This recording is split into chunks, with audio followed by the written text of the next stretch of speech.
Welcome to the Caddo Convos, the podcast that explores the vibrant community of businesses thriving in Caddo Office Reimagined. We're here to shine a light on the incredible entrepreneurs and professionals who make the most of our private offices, co-working spaces, and day office rentals in the Dallas-Fort Worth suburbs. Join us as we share their stories, celebrate their successes, and dive into the benefits of working in a space that's close to home but offers so much more than working from home. Let's get started with today's conversation. So I'm joined today on Caddo Convos by Lori Williams. And Lori, tell me about the name of your business and who you serve. Okay, the name of my business is Lori Williams Senior Services, and we are a placement service. And what that means is we help older adults and their adult children figure out next steps, whether it's staying home as someone is getting older, if they want to stay at home and age in place, or if it's time to look for senior living options like assisted living, memory care, anything like that. Terrific. And I'm 52. So Okay. I'm in what's called the sandwich generation, Yes, right? you are. Yes. It's not. It's everybody gets to this. If you have parents and you have children, congratulations, you're Yes. in the center of the sandwich at some point. So this is a problem I didn't really know I needed a solution for. My parents being still on their own in their house, and they're in their late 70s. So tell me, what got you into this? Well, my grandmother had dementia, and this was in the early 90s, and I just became interested in aging and what was available, and there wasn't as much available back then. So when my kids started school, I decided I was going to go work in senior living and just learn everything I could. So that's what I've been doing for over 18 years now. No kidding. You're just a full entrepreneurial spirit. Yes, I am. Excellent. So tell me about the who you can serve best, and I imagine you're sitting across from someone you can serve Yeah, best. you're pretty much my ideal customer or client. So typically the seniors themselves want to stay in their home as long as possible, Makes which sense. the older I get, the more I understand that. Yep. Nobody wants to leave their things. So, but there becomes a point, it could be a safety issue. It could be just that they're lonely and isolated and it's time to go to senior living. So, so it's usually the kids end up having to make the decision because something unfortunately will happen, a fall, breaking a hip, a stroke, any kind of medical condition. So a lot of times the adult child has to step in at that point and make the decision. Yeah, and it's a difficult one for the entire family. It's very difficult, and we really try to do a lot of education and have people plan and have those conversations. And they're not easy conversations to have, but we really encourage people to know what their parents' wishes are, what their financial situation is, because it's really hard when someone maybe has had a stroke and can't communicate that to you, and now you're trying to figure out what to do for them. Talk to me about patient education. How do you start the conversation? I imagine they're approaching you with their own set of problems or concerns. So talk to me about how that starts. So it just depends, and there's all different kinds of situations. So mostly it's the adult child who calls me and says, we have an issue. My, mom has dementia. A lot of times in a couple, one has been covering for the other, and then the one who's still the caregiver and is still functioning, unfortunately, a lot of times is the one who passes away, and then you find out, oh my gosh, I had no idea mom's dementia was so bad. She cannot live alone. So usually it's an urgent situation.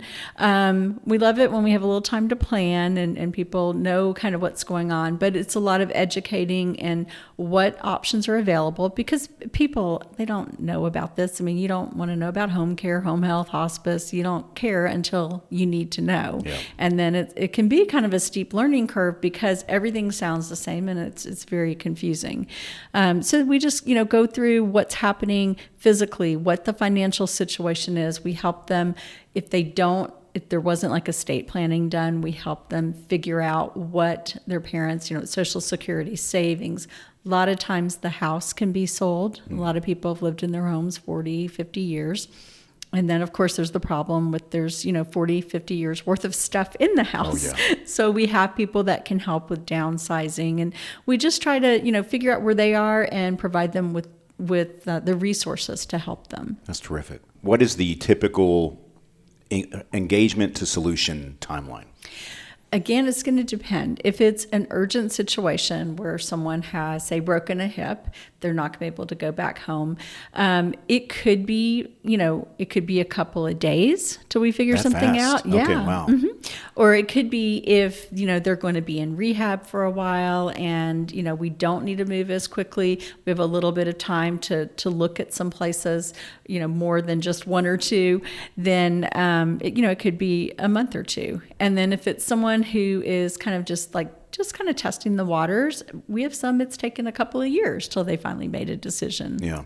Because it's a family decision. It's a family decision. It involves some stubborn and major life changes. For everyone. And we try to make it easy for them because we are in and out. I have a team of 7 that work with me. Okay. And we're in and out of all these senior living communities. And there's a lot in the Dallas-Fort Worth area. So we know pricing. We know who the salespeople are. We know who the nurse is, if it's a good nurse, if the company's recently had turnover, because there's a lot of turnover in senior living. There's a lot of companies are, 1 week they're owned by, XYZ, the next week they're owned by someone else. So we stay on top of all of that.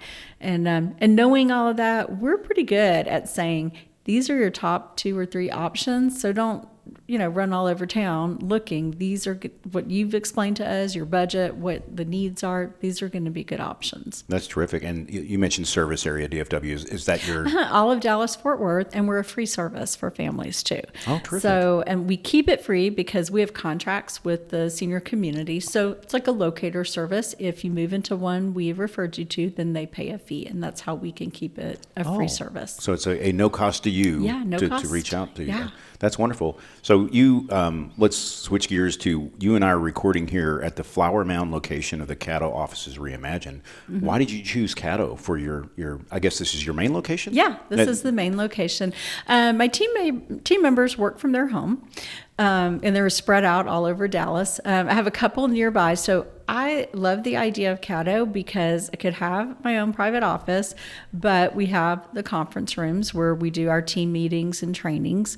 And also we have one lady who is able to come up and work in the open space areas just as part of, the contract. So that works out well. It's been a great location, and it's a beautiful building. We love being here. That's terrific. And for 18 years you've been in business. Mm-hmm. How long have you been at this Caddo location? I've been here 2 years. I was in downstairs for a while, and then I moved upstairs.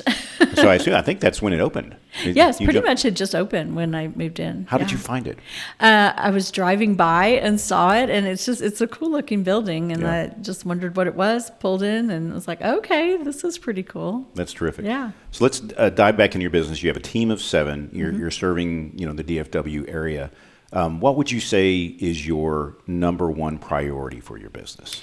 The number one priority is we find it very important to provide education because people just don't know what they don't know. So we do lots and lots of speaking engagements. I go all over the place to talk to women's groups, to schools. I mean, anyone who wants us to come in, talk about dementia.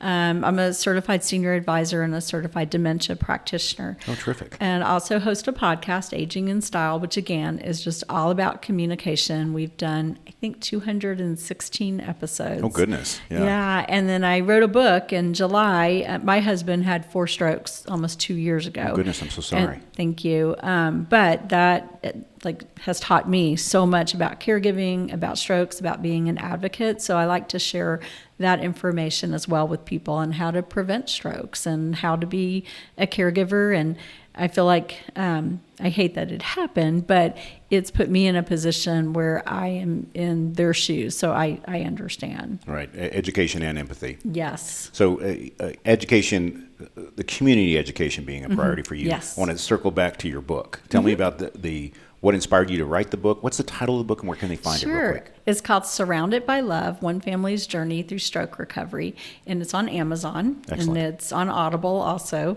Excellent. So I was, prior to my husband having his strokes, I was writing a book about senior living because I'd always wanted to write a book.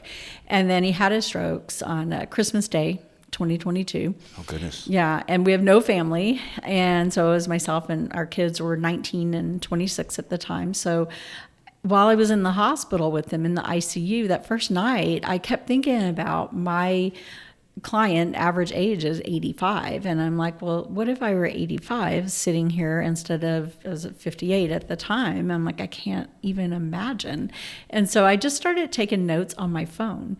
And as I just went through everything and just could not believe, just it's crazy having to navigate through hospitals and just all the, it's insane. So I just started taking notes on everything. And then once he was in rehab for 7 months. So, oh, goodness. Yeah. So I was taking notes on all of that. And then I just realized one day, this could really help other people. And I had recorded a lot of podcasts about what was going on. And I just took all of that and just put it into a book. Wonderful. What a great gift. Thanks. To yourself. I mean, because I imagine it's somewhat therapeutic in a way to really put all of your knowledge on the page and sort through all of that, and then of course release it. Yeah. And we'll include the book and Thank you. basically everything you mentioned in the show notes. So for the audience, just scroll down on whatever platform you're on, and you'll find the link. Amazon and so on. So thank you. So educate yourself. Yes. Before.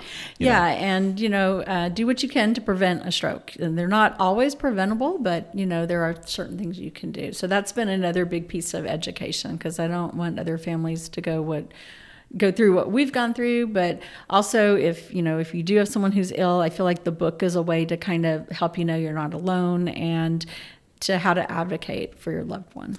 I like to hear a scenario or a success story, if you have one. Obviously not mentioning names. You served a lot of people, I imagine. Yes. So are there people who've come to you you have the 2-dayers, the ones that it's an emergency right now. Yeah. And then you have the people who are on the fence. Can you kind of walk me through some of those scenarios from the perspective of the client? Sure. So one client, and this one always stands out to me, is that they came to me after they had decided on their own to move dad into an assisted living. And assisted living none of these are cheap. No.